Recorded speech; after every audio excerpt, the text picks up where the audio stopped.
everybody. Welcome back to another episode of VCTV, the Venture Capital TV, and from LATOKEN. My name is Tani Mohanji. I'm the host and moderator of VCTV. And today we're going to cover the topic on a Friday about impact investment and social responsibility. This is a topic very close to my heart because of the obvious reasons. The pandemic has shown us that there are a lot of gaps in our system and how startups in the impact space are bridging that gap. So yes, happy Friday viewers. Please stay tuned because we're going to cover a lot of insights from our speakers today. And let's have a quick round of intro of our speakers. Hi everybody, welcome back. Hi Amit. Hi Vandana. Hi Fabio. So today we are joined by two new speakers. Caleb and Bernard. So let's have a quick round of intro from each of you today. Especially, I would like to start with the new speakers. We've joined the VCTV Asia episode. Caleb, over to you for a quick round of intro. Yeah, thanks, Sunny. So I'm based in Singapore with yourself, but I run a publicly listed company. We're a UK PLC. We're listed on the Frankfurt main market and also on the OTC in New York. And we take small companies public through our holding company. So we have around 25 companies in the group. We acquire about one company a month. And because we're basically a collective of small businesses, impact and ESG is something that's always on the mind of all small businesses. It's fairly new in the investment world, but in the small business world, we've been looking at it for decades. So it's also a topic dear to my heart as well. Oh, great. Thank you, Kel. Yes, and we are in Singapore. Thank you so much for that intro and background. Next, I'd like to go for Bernard. Hello, I'm Bernard Oaks. I'm based in Paris. In fact, I have a dual role here today since I'm a partner in a fund called Calao Finance, and we will get hopefully the first close of a fund dedicated to the transition for vineyards in the Bordeaux region and the transition to bio growing grapes, in fact, by the fall. So that's going to be a 50 million fund, and we already have half of the commitment. So it's looking good, and we look forward to the journey indeed. And my second role is since 2016, I'm also the chairman of an urban logistics company based in Paris, which also is an impact company and is on a mission to help e-commerce players move from, let's say, regular diesel, ugly transportation to cargo bike delivery, typically, along the way. Fantastic. Thank you, Bernard, and welcome back on VCTV. Glad that you were joined today's panel. Thank you so much. Next, I see another new speaker who just joined us for the very first time, Piyush Verma. Hi, Piyush. Welcome to VCTV. How are you today? Hi, everyone. I'm good. Hi, Sony. Nice to see you here. So I'm the founder and CEO of Manush Labs. We are an India-based impact accelerator. We recently started our program in the pandemic, and we have done one cohort we have supported one cohort of startups so far, in which there were 25 impact startups, mostly from the agri-tech and waste management space. And our thesis is that we support entrepreneurs who come from tier 2 and tier 3 cities of India. So entrepreneurs who are slightly underserved in the country. And so through our program so far, we have indirectly impacted the lives of more than 9,000 people living in India. And we have grown our network from a few investors to almost 100 co-investors recently from all around the India, plus US-based investors. of our program. And right now we are planning to design a new program which is focused on deep tech for social impact. So more on this later. Thank you. Thank you so much, Piyush, and welcome to VCTV. I'm looking forward to hear a lot of great insights from you already. Next, I have Amit. Hi, Amit. Hi, Funny, and thank you for having me on VCTV yet again.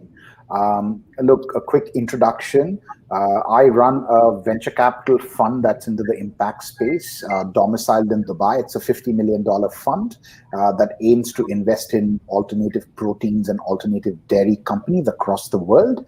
We run the fund from 4 international locations: New Zealand, Australia, UAE, and the United Kingdom. And very soon, Fonny, you probably don't know this, but our Singapore office should be up and running before the end of 2021. So yeah, we're going to be in Singapore as well. And it's a big food tech hub. Additionally, I also run a management consulting practice that I started in 2007 in New Zealand and scaled it up to Australia, UAE, London, and New York, and employ about 100 consultants. And my actual background before I became an entrepreneur, which was about 16 years back, I come from the brand marketing space, having worked with some of the largest FMCG companies in the world. So I'm basically trying to get my 26 years of experience and help some of the companies that are making impact, both invest in them and grow them. And a huge focus of my fund in the impact space is basically in 3 areas. Number 1, climate change. Number 2, women empowerment. And number 3, food security. So that's a bit about me. Wow, that's a lot about you, Amit. And what a surprise. When did that happen, the Singapore sort of expansion? We had actually applied for the branch office license that just came through about a week back. So it's been going on for a few months. All right. Many congratulations. Thank you, Amit. All right. And next I have Fabio. Hi, Fabio. Welcome back on VCTV. Hi, Sonny. Glad to be back. I hope that the connection works this time. And as some of the viewers might know, I'm an economist by training. I have a PhD from the University of Chicago. I worked for several international institutions like the International Monetary Fund, the European Central Bank, Goldman Sachs. Then I moved to the Arabian Peninsula and I worked for sovereign institutions, the last one of which is the Oman Investment Fund, which is a sovereign wealth fund. Now I'm a partner of Golden Eagle, which is an investment bank in New York. We manage assets for institutions,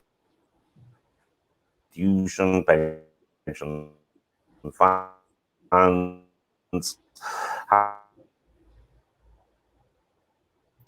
All right, Fabio.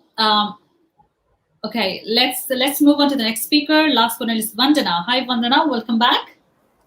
Hi, Sunny. And first of all, I would like to thank the entire team of VCTV and yourself for having me here over and over again. It's my pleasure to be here on so many panels and getting so many insights from other panelists as well. I was in Singapore and Jakarta for 15 years in investment banking. I had my own family office fund there. I worked as an investment banker and advisor to many family offices and angel investors in Jakarta, helping startups from a diverse background from fintech, B2B tech, all the way to consumer startups. I was raising funds for them and providing them a range of services just as Convanto does today. And after 15 years of staying in Singapore and Jakarta, I came back to India. I did investments for a bit and then returned to advisory. That is when Convanto was founded. And today, Convanto is one of the most well-known boutique investment banks in India, led by a female founder. I'm also a venture advisor with Loyal VC, the INSEAD-led Canadian VC fund, having a core portfolio of 160 investments in more than 35 countries. I'm also a partner with GST Venture Studios, a Silicon Valley-based venture builder.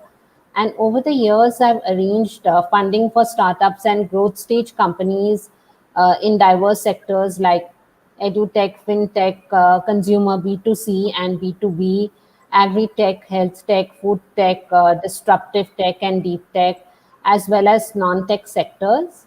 And would highly recommend all of you to do have a look at my website and the testimonials mentioned over there. This month, I've been nominated as the top 10 women leaders in wealth management 2021. My expert opinion is often sought by leading business news channels and publications like VCTV and Business World, and I have participated in 150 plus talks all over the world that can be seen on YouTube and VCTV streaming sites. My website is www.convanto.com, and I'm connected with 300 investors globally. We pick up global deals, we are sector agnostic, and typically we do $1 million to $25 million. And once again, thank you for having me here. Fantastic. Thank you so much, Vandana, for that introduction. Sorry, apologies. Okay. All right, so today's topic is about impact investments and social responsibility. So let's just start with this, defining what is impact and social, what is impact investing, what is sustainable investing, and how does one develop this sustainable thinking? I would like to start with Amit. Sure, Fanny, thanks. Look, like I've spoken many times before on this topic, and this topic seems to be what I do every day of my life. Now, impact investment typically, either deals with the environment or deals with social aspects of the change that we're trying to bring about. I think, and more so what we have to understand, it's been led to a great extent by the United Nations Charter, which is the Sustainable Development Goals, which has about 17 areas that they want to make a difference in. Now, understanding impact on the environment side, like I said, deals with areas of climate change, areas of sustainable living. So you've got, aspects of food security, aspects of green and clean energy, aspects of, a more healthier environment and zero carbon offset and a carbon neutral way of looking at things. Whereas on some of the social issues, then you're dealing with areas of education, poverty, upliftment, kind of human rights even, and stuff like that. So that's the difference between, in the impact investment space. The impact investment space is a very broad category, and there are many, many verticals that fall under that, especially the kind of impact a fund or a company or an individual is trying to make. So that's what impact investment is, when you're trying to impact either the environment or the society, taking use of many of those aspects. As far as my fund is concerned, we are more towards the climate change, trying to reduce greenhouse gas emissions by taking livestock out of the food chain. That's the reason we invest in alt proteins and alt dairy. And on the society side, we are trying to bootstrap women entrepreneurs. And probably Vandana would know this, that even in this amazing world of venture capital, less than 3% of ventures are women funded, which is absolutely pathetic and rubbish. And we are trying to make a difference in our own way towards that by bootstrapping women businesses. So that's on the society side that we are trying to make a change. So we deal with greenhouse gas emissions and empowering women and food security. So those are the three areas we deal with, and that's what's impact according to us. Absolutely, absolutely. Thank you so much, Amit. Thanks for that intro. Next, I would like to hear from Calum. Hi, Calum. What are your views on impact, sustainable investment, and how to develop that sustainable thinking?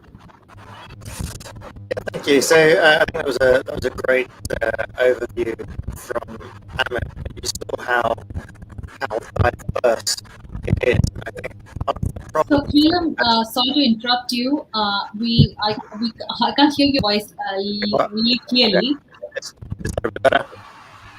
Maybe I think you should take those earphones out and try without those earphones. Maybe. just do you want to come back to me while I check the mic's working? Yeah, let me just go to Bernard next while you do that fixing. Is that okay? Yep, no problem. Okay, thank you. Bernard, while Caleb is fixing his sort of earphones, let's take this question from you. So, how do you define sustainable impact investing, and how does one develop that mindset, the sustainable thinking? That's a tough question, Sonny. Well, at first, I fully endorse what Amit has just said, and we are on the same charter. Two things I would like to mention is that sustainable is a journey. You don't become sustainable just overnight. It's a long journey. It's amassing a number of practice and expertise with having all these principles in background and which you put into action. The second thing, which I think is also difficult and important in impact investing, is that you can't, and I have some examples, of course, available. You need to ensure possibly that the solution that you bring to market is also financially viable. When I mean financially viable, it's not only for investors, but it's primarily from consumers. I would just give an example which is derived from my logistics experience. The company, Urban Hub, has offered cargo bike and food delivery for the last 2 years. It just happens that initially it was underdeveloped, and the price for a delivery was for any parcel was probably 1 or 2 euros more than the regular postal price. And basically what happened is that nobody ever took that. It just started to emerge as a viable alternative at the moment where there were sufficient people available to beat the streets with a bike, so that the pricing became at the same level as the post office. And as soon as this happened, then this cargo bike delivery picked up steam. So that's the challenge. So we can't get it full scale overnight, and we need to make it acceptable for consumers, because the very same person who wishes to save the world will not pay anything more to buy its purchases. That's my point today. Thank you so much, Bernard, for sharing those views. Really appreciate that. Okay, let's try Caleb again. Sorry to interrupt. I have a mic this time. How's that? Sound better? Let's ask the viewers. Still not working? Piyush, Bernard, Amit? I think it's kind of cutting out, so your voice is not very clear. It's kind of cutting out in between. Probably it's your Bluetooth connection that might be kind of playing out. All right, let me kill those. Okay, while Caleb is trying again, I mean, obviously trying hard, sorry, we'll see that, because he has a lot to say, so we just need a clear voice. Piyush, let's take this question from you. Sure, thanks, Soni. I also completely agree with what Amit says, and I also endorse Bernard's view here. So we also believe that sustainability can be of different types. First of all, it can be economic sustainability. If the work of the startup somehow helps society move forward and brings prosperity to the people, increases their income, or brings some kind of livelihood opportunity to them, that's kind of a social responsibility aspect of it. Then of course comes the environmental sustainability, which means working towards a common goal of kind of saving the environment from the harmful practices that that bring climate change. So using sustainable materials and using renewable energy, and getting more better practices involved in order to collectively move towards a better environment.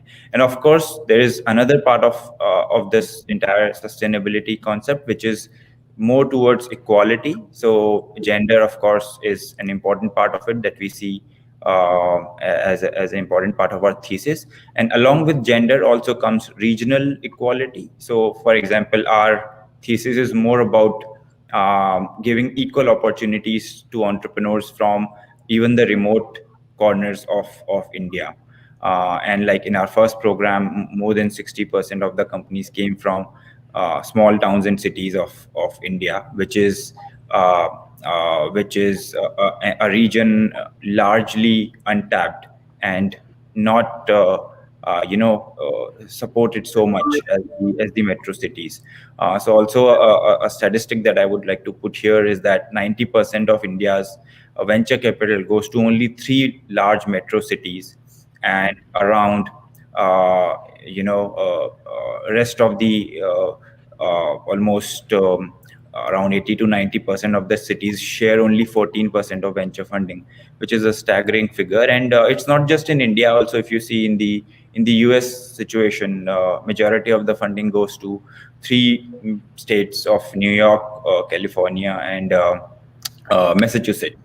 So this kind of inequality is there in all major countries of the world, and we kind of want to make this change this narrative through our program. So wow, that's very good initiative, I would say, Piyush. And thank you for sharing that with our viewers and our audience. Thank you so much. Hello? Okay, third time lucky. Can you hear me now? It's better. Okay. It's better, yeah.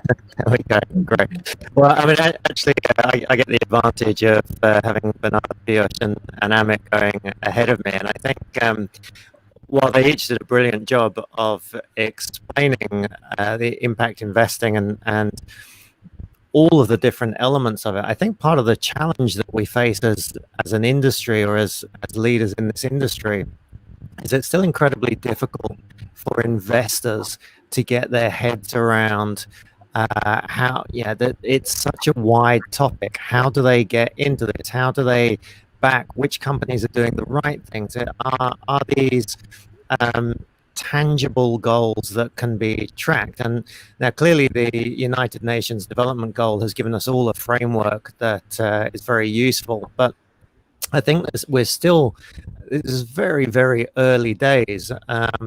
Ironically, because as an entrepreneur myself, I grew up in the UK, and we had the Body Shop with Anita Roddick talking about sustainability and animal welfare back in the early 80s, and I think sustainable entrepreneur or social enterprise has been a huge thing in small businesses for decades.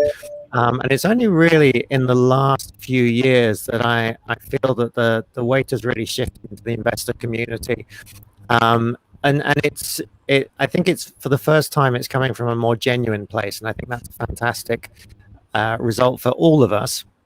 But I do think there's still a lot of work to be done from investors themselves, and this is a great opportunity for investors to back those companies and therefore influence in a positive way and amplify their results. But I think we also need to do a better job of helping investors know how they can measure the impact of their investors, of their investments. Certainly in my world, we are a collection of 25 small businesses across multiple different industries. The average age of the companies in our group is 25 years old. So these are well-established businesses. For us, we focus very much on the sustainable goal number 8, which is all around job creation. And that to us, that there's a huge disconnect between you've got trillions of investment capital, and you've got 50% of the world's GDP comes from small businesses. But typically, the investors can't get into small businesses because they're too illiquid, they're too risky, and there's no products for doing it. So that's the area that we're looking at, which is reconnecting that capital with the entrepreneurs on the ground that actually create the value in the world. Great initiative. I would say, Kayla. So yes, totally appreciate that thoughts as well, and thanks for sharing. And your voice was very clear as well. So just had to add that. Next, I see on my screen is between Vandana and Fabio. I keep on losing them. So Vandana is back. Vandana, let's take your insights, because I thought you were not there on the panel. Yeah, I got kicked out for some reason. Then I had to log in back. Okay, no worries. I think Fabio is having the same issues as well. I see him in and out. Okay.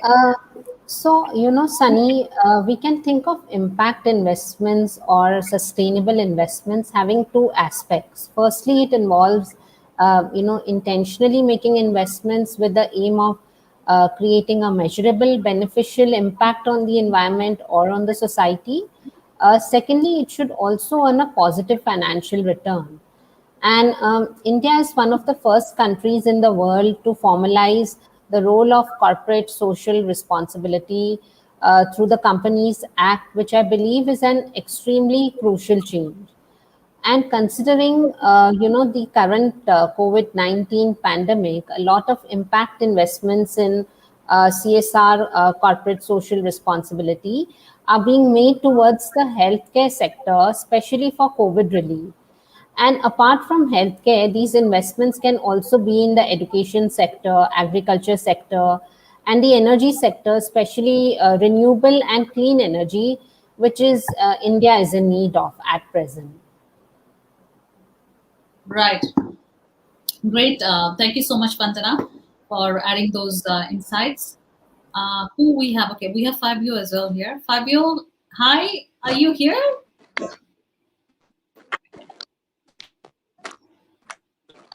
Okay. So, some issues, I guess. So let's take the next question that we have on this topic, because I think we're running short of time as well. So what are the different approaches? I mean, obviously we understand what is impact, what is sustainable investment, and you all are doing great stuff on the ground, to bring that impact to the society as a whole. But what are the different approaches to impact investing, and what are the, obviously we all have good intentions, but still would like to know, educate our viewers, what are the intentions what intentions underlie them? Piyush, let's start with you. Sure. Thanks, Sony, for the question. So I think in terms of impact investing and social responsibility, intention plays a very big role. And so, for example, in our case, the intention is to create a society where, there are equal opportunities for everyone. And there are ample job opportunities, and also opportunities to express creative ideas freely through their entrepreneurial ideas. That's one of our goals, to kind of create that kind of an innovation pipeline in India, where the entrepreneurs, doesn't matter where they come from, doesn't matter what their background was, they have ample opportunities to express themselves and convert their ideas into something fruitful for society, that can impact lives of the underserved people. So that's our intention, and I think that's deeply rooted to the personal experiences of the core team that we have at Manush Labs. So most of us come from tier 2 and tier 3 cities of India, and we have faced these challenges while growing up, and while even setting up this organization. So now through this initiative, our goal is to help others who are in the same journey and who are facing the same problems. So that is our intention, just to give you an example. So yeah, I would like to hear thoughts of other panelists here. Thank you so much, Piyush. Thank you so much. Let's hear it from Amit now. Sure, Sunny. I mean, our approach is quite streamlined to my personal experiences that have kind of defined that, as well as the area that we want to impact. Like I said, climate is a huge aspect of what we are trying to do. And, with this pandemic, we've really learned how sustainable living, especially the food that you eat and the way that you live, is impacting the environment. And I think areas like deforestation and carbon emissions have really contributed to the times that we are all facing right now. Now, as far as our approach is concerned, we are taking an approach, like I said, that we are trying to invest in alternative food sources. So whether it's replacing meat and chicken and fish and turkey and beef, and the list goes on, or it's kind of looking at removing dairy products from the food chain and finding a very healthy alternative. Now, the outcome of trying to do something like that is a multifold. Number one, from the stakeholders' perspective, you're doing good to the environment, but then you're also putting healthy food. You're also trying to stop deforestation. You're also trying to kind of contribute towards the fight for animal cruelty, and on the other hand, reducing carbon. As far as the climate goes, as far as our food security program goes, when we start working with companies and ventures that have to source raw materials from farmers, we like to see the whole supply chain, both from a ethical farming perspective and also from a sustainable method perspective. So one thing is about sourcing the raw material, where you would like to source it very ethically from the farmers. Number two is what you do with that raw material. So you obviously put it through food production and food processing. And we like to see those methodologies and adopt a very zero carbon way of doing things that kind of obviously reduces carbon emissions. And number three, which is quite the talk of the town in the pandemic, is the hyper-local situation. So gone are the days that you manufacture in India and manufacture in China and ship it all over the world. I mean, we all know the harmful effects of carbon emissions, especially when you're shipping across continents. So we like to see how people can depend on their own community and their own environment and live off that, whether it's your farmers, your agriculture produce, your food processors, your co-packers, contract manufacturers. So that's the food security that we are trying to kind of make an impact. As far as the social impact goes with us, our approach, as your question says, it's primarily to bootstrap women businesses, and that comes out of two places. One is my own experience in living in New Zealand for 15 years. We've been led with some of the most fantastic women leaders the world has seen, both Jacinda Ardern and Helen Clark previously. And everybody knows New Zealand tops the metrics on quality of life, world equality, on every metrics in the world. And that's because of these women leaders, the job they've done in positioning a country like New Zealand.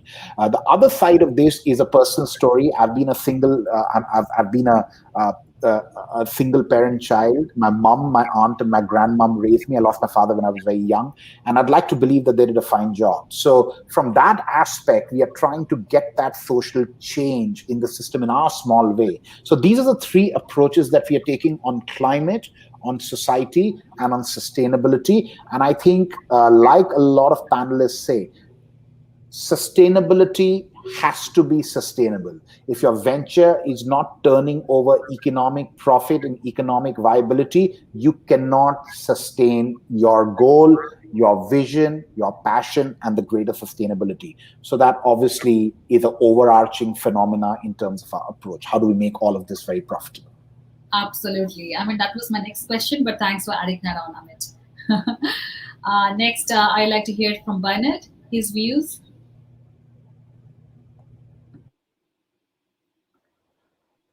Practical action, that's a good matter. Well, I would say the first thing, it's a daily battle.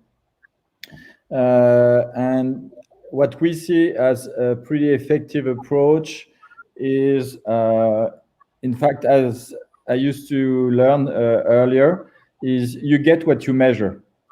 As soon as you start to measure things, then people first, they pay attention. They get the evidence they need about the challenge, about the progress they make, about what remains to be done. So you can't drive people with saying them, well, in 3 years from now, you're going to reduce your emissions by 50%. I don't think it works. It will work. It's politics, but it's not a real everyday action. So basically, setting up the goals on a daily or weekly or monthly basis, setting up the reporting mechanisms to measure the progress is what effectively works. To give you an example, I attended a crazy French seminar, as we like to talk again in France. It was at the municipality of Paris, and the debate was for tourism, guys, you need to cut your gas emissions by 30% over 10 years. And the great debate was, how are we going to do that? It's so much.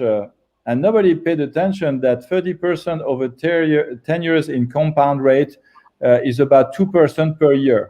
So which business cannot cut its emissions by 2% per year as soon as it dedicates a minimum attention to the matter?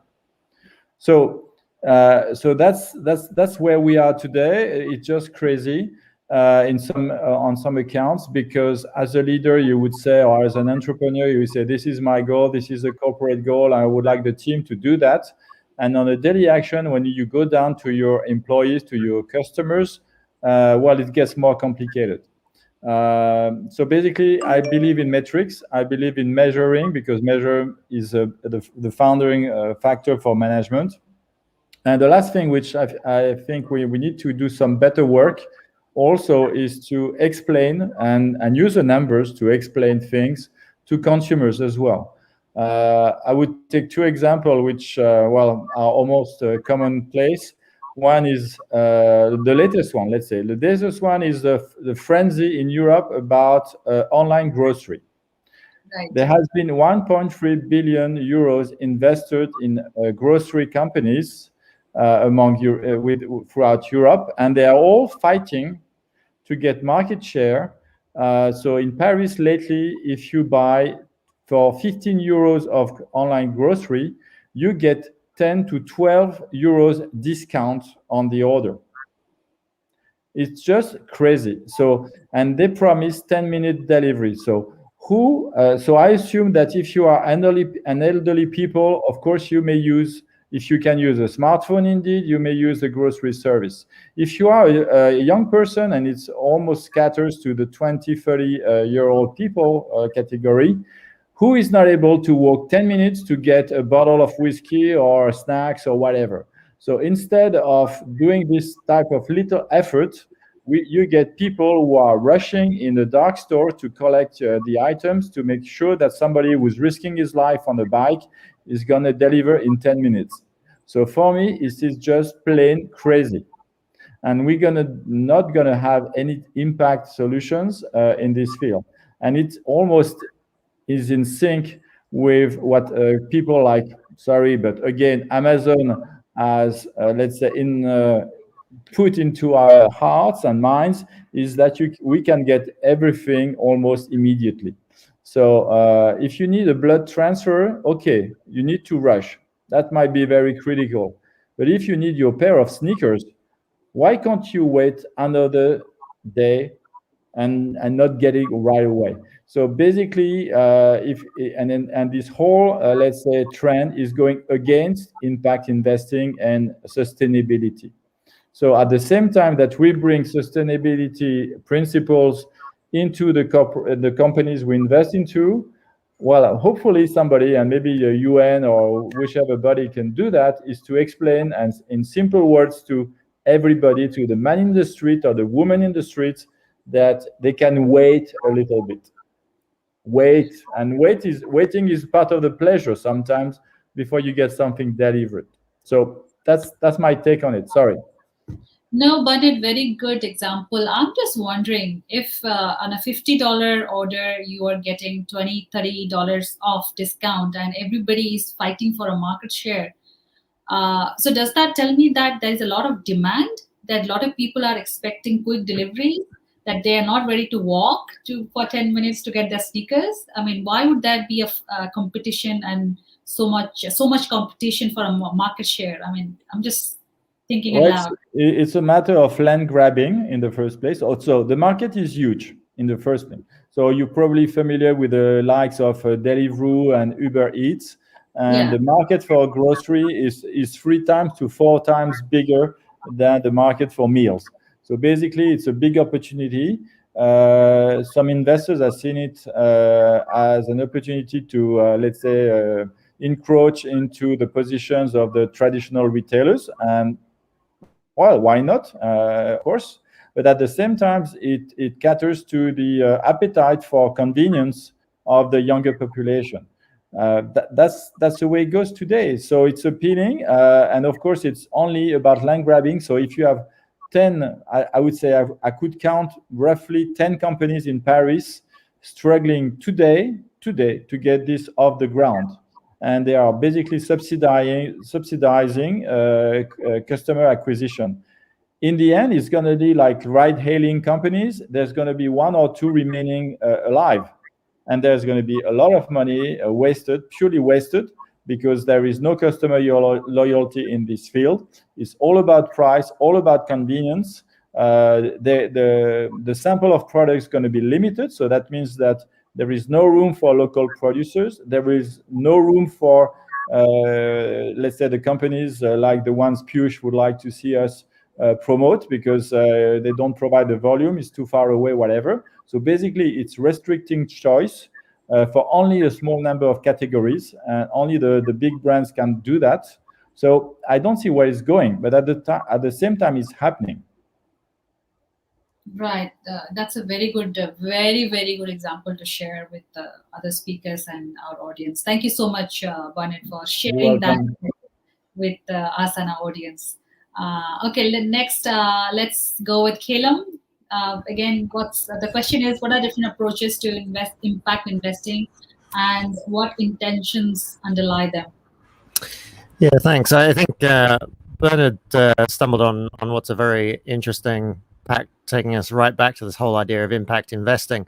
It's not actually these companies that are funding this unsustainable rush for growth. It's venture capital. It's venture capital that is chucking huge amounts of money to get this land grab, and that doesn't reconcile with impact investing. And there's many examples of that around the world, and really this is where investors should be willing to put their hands up and say, this is something that while the returns could be fantastic, we're not prepared to subsidize this in the short term. However, as a consumer, it's fantastic for us in the short term. Also, as a New Zealander, I would like to thank Amit for his comments, and I'd quite like to invite him on every panel discussion that I ever go on to lay the way for it. So I think for us, when it comes to impact, we're really interested in wealth inequality, because I think if you can sort out a lot of the wealth inequality, then actually a lot of the other problems take care of themselves. So again, I talked about there's the huge amounts of money washing around in the investment community that are completely detached from the small business world. And I think, basically, I know this is a forum for sort of early stage companies, but actually chucking huge amounts of money at an early stage company, what happens is they go for land grab. And so in effect, what happens is your investment as a venture capitalist goes into those companies and goes straight into Facebook and Google for ads.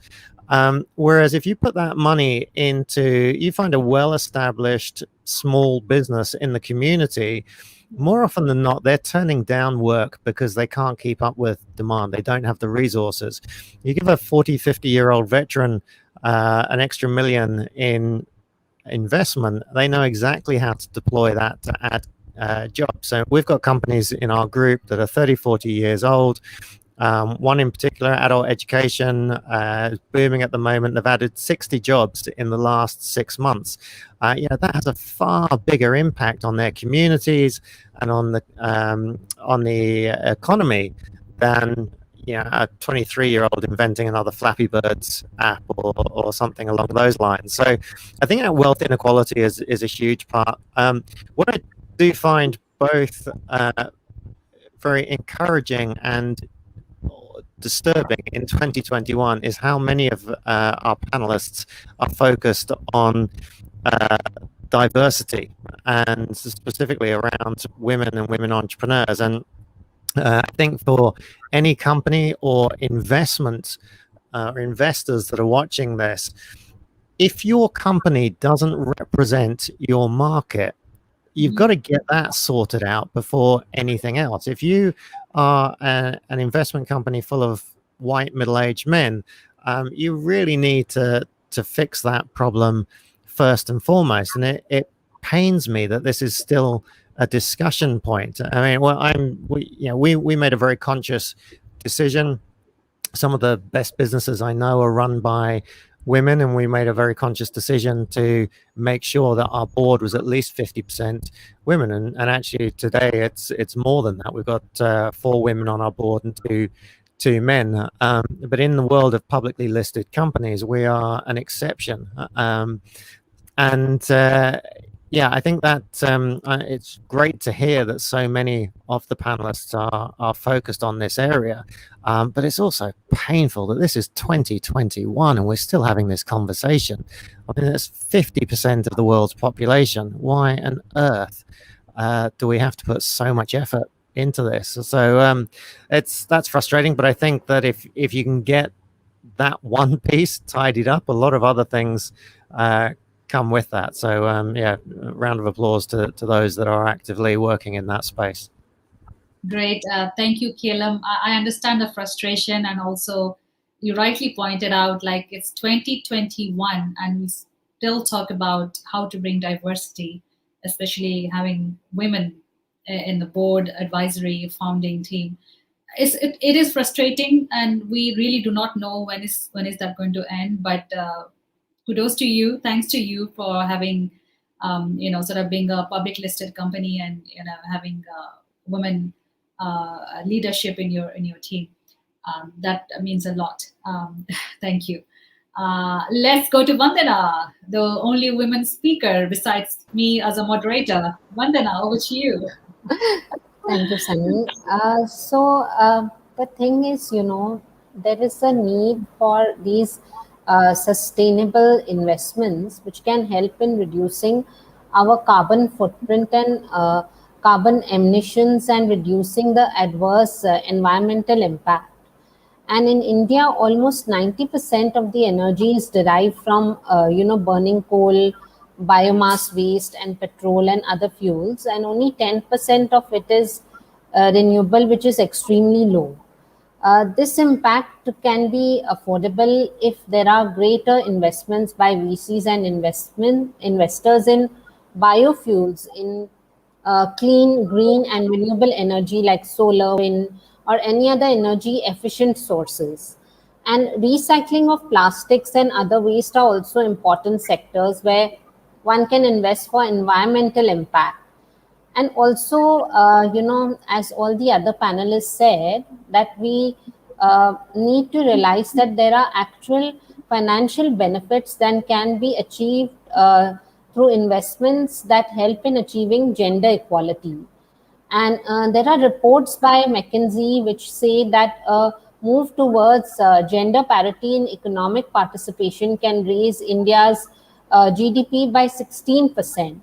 And gender balanced senior investment teams also generate 10 to 20% higher returns for private equity firms and venture capital funds.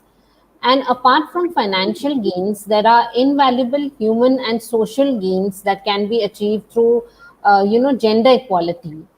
There can be various ways of impact investments for women empowerment.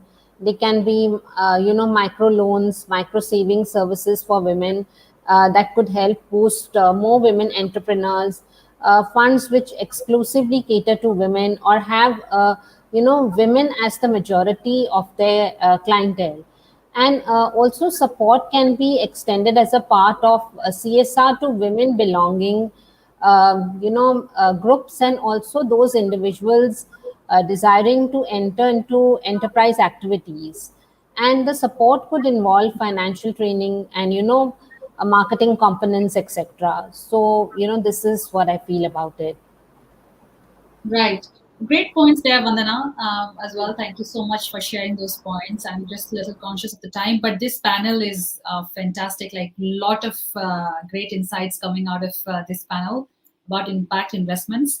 I just want to, as a maybe as a closing question, because we have many speakers, I just want to know, what are the risks associated with impact investing, and how does the risk return profile of impact investments differ from that of conventional ones?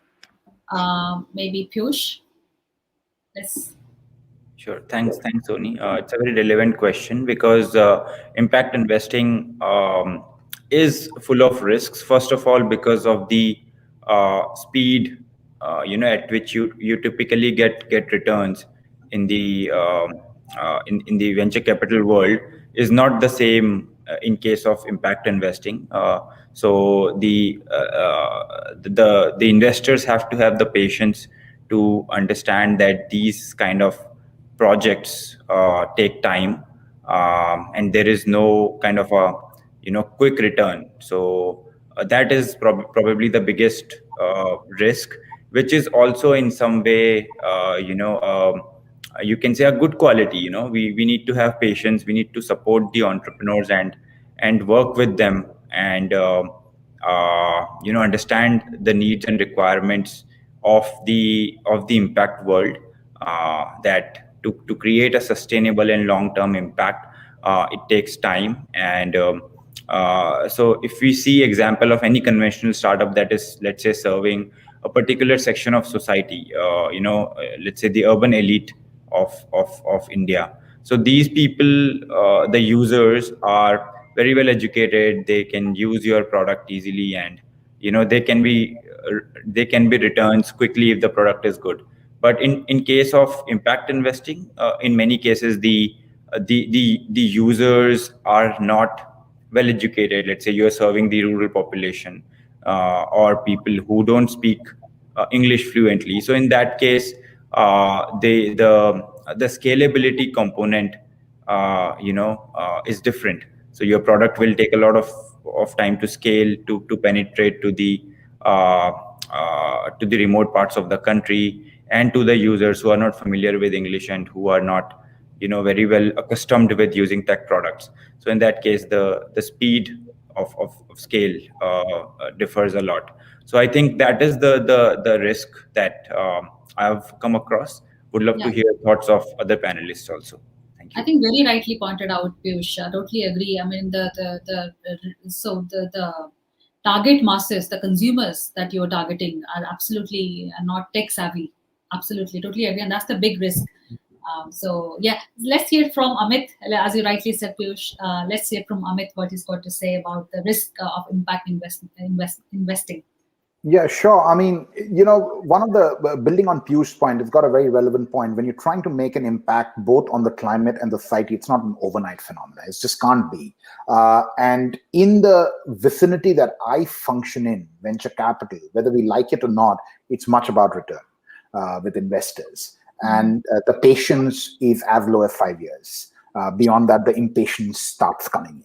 So I think, in that vicinity, what we have to kind of look at is, number one, we understand that these impacts are longer term impacts. But on the other hand, we also understand that the company is just not going to be for 5 years. They're going to be for 10 or 15. Now, what part of the journey you want to enter and exit is really up to you. So that journey could be a 20-year journey, but your time in that company could be 5 years. So you do something with a vision of creating a change, but are you going to be the flag bearer of the change to the finish line? That is a point that it's very, very specific to an individual or an investor. Now, from our perspective, now I have a very different view on that, and rightfully so, because of the industry that I function in. I'm in an industry that's growing 40% month on month. And for me, I don't have that problem. I'm selling chickpeas, I'm selling plant protein, I'm selling plant yogurt, I'm selling all of these products that are absolutely going mad in markets like US, UK, Europe, Australia, and most of these areas. On the emerging market side, when you talk about India, with like Piyush mentions and some of those changes, In the sector I am, which is much to do with food and agriculture, the impact, Sonny, is seen very, very quick, because you're buying those materials from farmers, you're using fair trade, you're giving them employment, you're empowering communities, you're pouring back capital inside, and that products that you're buying is quickly getting processed and out of the door to the consumer that's buying these products for a more healthy lifestyle. So in my industry, actually the investment risk is not that. The only risk I find personally is passion versus capability of building a business. Now, a lot of entrepreneurs that I meet are very passionate about change. They're very, very excited about, we want to do X, we want to do Y, we want to do Z. What they forget, that it's a venture. Do you know how to run a business? Can you sustain this goal by creating profits? That's where I feel that most of these passion entrepreneurs that I personally come in touch with have issues with skills in running a business, in growing a business, and making it economically viable. So that's a risk from my point of view. Great points, Amit. Like for you, the business you are in, obviously there is no much risk in that side, like which Piyush mentioned, like the markets or the consumers he targets, but there is a risk because of lack of passion. Okay, on continuing with your point, like as you said, you are venture capital, and for you, it's the profits that matters more. So let's come into Bernard, because Bernard had a very good story to share with us, taking France as an example and the retails, how they're operating. So what do you think about the risk involved in impact investing? Well, first you have to take into account that cash is rewarded at zero or minus zero minus something today. First thing. So to give you just a very down-to-earth example for our wine transition fund. So basically, we're going to invest into the vineyards to help them achieve this 3-year transition to bio production. Basically, we propose our investors a 6% in internal an IRR rate. So that is pretty, let's say, at the low end of the ranges that most limited partners and institutional funds, insurance guys and such are used to. At the same time, usually wine production yields between 0 and 2%. That's the return. So basically, when you have made a big fortune in retail or whichever business, and then you want to spend your money, you buy a vineyard, and then you start paying and signing checks. That's the way it goes. So basically, in our field, after 5-6 years, since it's the same standard duration, maybe the upside won't be that big, but basically you will have shares in a real business, because the wine won't go away, the vineyard won't go away, and you still have your share of the bottles. Of course, if there's no pandemic for like phylloxera again and something like that. But basically, it's just an adjusted return to the sector. And the downside is pretty limited, because basically it's what you've invested in is not going to go away. So so that's a matter of balance. If you want to make 20% average return, well, don't go into our sector. And if you're going to go above 20%, well, maybe you will get into trouble, because that means that you're going to go into drug smuggling or this type of things. There are other risks associated to the business. So basically, the matter to me, and it goes back to the question, is how do you get the returns and the expectation to be set right? Yeah, it's about basically who has the money today. It's the pension funds, CalPERS, and the likes. So as long as these guys start to set the principles of responsible and impact investing into action at their level, that means it will go down to the chain of investors like Amit or ourselves. So basically, if we don't need to deliver 20% plus returns to our LPs, well, that eases the pressure to make responsible investing a reality. If we keep having stellar expectations from LPs, it's not going to fly. So take it at the upper level. That's the one thing to consider. Great. I think very good points, Bernard and Amit, shared with regards to venture money flowing into an impact space. Thank you so much for sharing that. I've learned a lot today. Let's hear from Caleb now. Well, just conscious of the time. It's a Friday. Yes, I'll keep it short. I think the biggest risk that at a macro level that we face is really skepticism around impact investing. I think there was a big push for impact investing back in 2007, 2008, and then when the global financial crisis came, a lot of it was appeared to be just hot air. And I think that there's already a lot of talk about greenwashing. People that are claiming to do impact in order to try and get ESG credentials. If you were to write down a list of the top 10 worst companies in your imagination for polluting the world, and then you would look at what are the top 10 companies that are financing and being awarded ESG goals and spending the most money in that space, they're almost always the same companies. And I think the challenge with that is that the market gets jaded. And really, we don't need a jaded market. We need passionate people that are out there. And I think if we can keep connecting, if we can connect those great entrepreneurs with the good investors, and I think as entrepreneurs move up the food chain and become investors themselves, as you can see from some of the people on this call, then we hopefully go in the right direction. But at a macro level, that's what I see as the biggest risk right now. Greenwashing. Right. Caleb, thank you so much for sharing those insights. I think I'm conscious of the time, and it's a Friday. Lots to discuss. We have another episode discussing about impact investment. So let's just take some closing remarks from each of you and wrap up the show. Vandana, let's start with you. What's your closing thoughts for this, for today and for this week?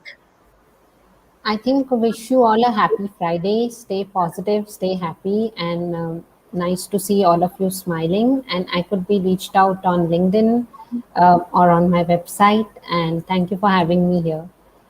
Thank you, Vandana. Always pleasure to have you on VCTV. Amit? Great. I think, it's a Friday, it's a weekend for us in Dubai. We don't work on Friday and Saturday. But look, I mean, it's going to be a great decade for impact investments for the next 10, 15 years. You're going to see heightened investments in this space. So that's great. And look, I mean, I'm very accessible on LinkedIn and on my website, on Twitter, on Facebook, and every social media platform possibly there. So yeah, just reach out to me if anybody wants to have a chat. Like I said, I'm a sector-focused fund and generally a very focused human being also. So it kind of goes with my focus. So yeah, just reach out to me if you want to chat, or if you have an interesting venture in my space. I'd love to kind of take a swipe. Thank you so much, and I'd like to know more about your Singapore venture as well. What's going on? What's happening here later on? Thank you, Piyush. Yeah, so I would like to thank Sony for the wonderful, program, and also it was great to hear the views of so many diverse set of panelists. I've definitely learned a lot from these people who are surely much more experienced than me. So there was a lot to learn for me here, and I'm right now. In the US, we are developing partnerships for our next program, which probably we are going to launch before the end of this year, and focusing on tech for social impact. So if anybody in the audience would like to collaborate with us, we are available. Our website is manushlabs.co. You can go there. I'm very active on LinkedIn, so you can please feel free to reach me there as well. We're looking for corporate, philanthropic, and investment partners for our next program. Thank you. Wow, good to know that, Piyush. Good to know that. Thank you so much for being a part of our show. Really appreciate your presence today. Next, I have Bernard. I'm equally active on LinkedIn. So if you're interested in logistics or wine growing, I'm open anytime, of course. My last comment would be, let's take care of our kids. Let's talk to them about all these matters. Because they're the more concerned by the matter, because they will live in our future. And second, in the short term, they're the more likely to explain to their grandparents or parents why it matters to change a bit their way of doing things. So that's my take. Very good thoughts. Thank you so much, Bernard. And it's no greenwashing and no bullshit. It's do it on a daily basis. Thank you for adding that on as well. Thank you. Caleb, over to you. Greenwashing, no greenwashing. Obviously, Bernard just said it. So I echo the comments from the other panelists. It's been a great discussion, and I think the really exciting thing about this is there are lots of challenges, but there is no better group of people to fix challenges than entrepreneurs. It's what we do. We find problems and we fix them, and it's great to see so many people on this call and in the wider community that are looking at all the different challenges, and hopefully the next generation will carry on the work. Thank you so much, Caleb, Piyush, Amit, Bernard, and Vandana. So for the speakers, for the viewers of VCTV, thank you for being a part of VCTV, and I really appreciate your time and presence and all those messages that keeps on coming. We love to see your messages and comments. So have a great weekend, viewers, as well. I'll be back next week on another episodes of VCTV, different topics, different speakers.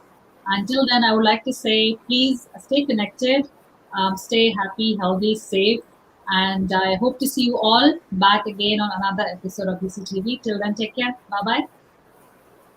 Bye. Bye.